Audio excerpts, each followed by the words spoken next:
دا دنیا د داسې نیمګړې، دا دنیا د داسې ارمانونه به پاتې کېږي او دا نیمګړي هر څه به نیمګړي کېږي.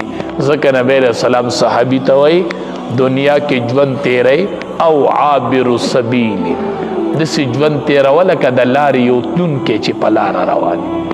ته د لارې یو تلونکی په لاره روان یې، ړمک لکوه په دنیا، ړمک لکوه. داود علیه السلام چې و انبیا ټول غیرتمند، ټولو انبیاو کې ډېر غیرت، هر پیغمبر باندې به د غیرت حد تمام. داود علیه السلام یو ورځ د کوره ووت، دروازه یې بنده کړله، ووت د کوره او دروازه یې بنده کړله. دې کې ناشنا کس بیبي چې وکتل، یو ناشنا کس کور کې ولاړ دی. بیبي حیرانه شوله، دا څوک راغی، دا د کوم طرفه راغی، زه به داود علیه السلام ته څه وایم؟ بیبي حیرانه ده، ناشنا کس کور کې ولاړ دی. دې کې داود علیه السلام را دنده شو. چې داود علیه السلام راغی، داود علیه السلام چې ولید ناشنا کس ولاړ دی، وی من انت، من انت، وی ته څوک یې؟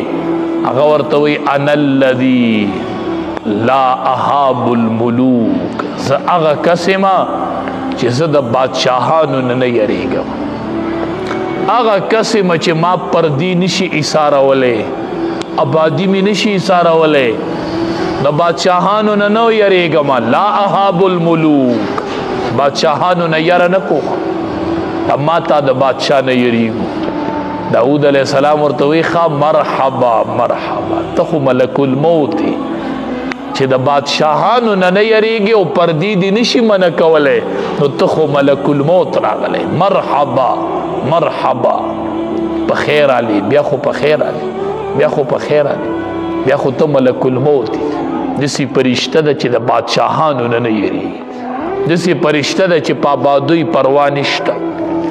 وی زه بادشاهانو نه یریږم، ما آبادي او پردي او شیشې نشي منع کولی.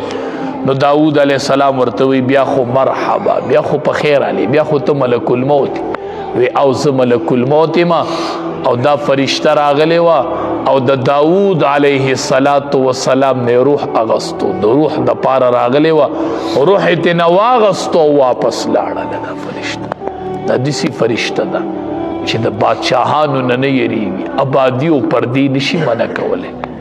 اذا جاء اجلهم لا يستأخرون ساعة ولا يستقدمون، چې نیټه راله بیا به پکې هېڅ نه وي، ډېرې سختې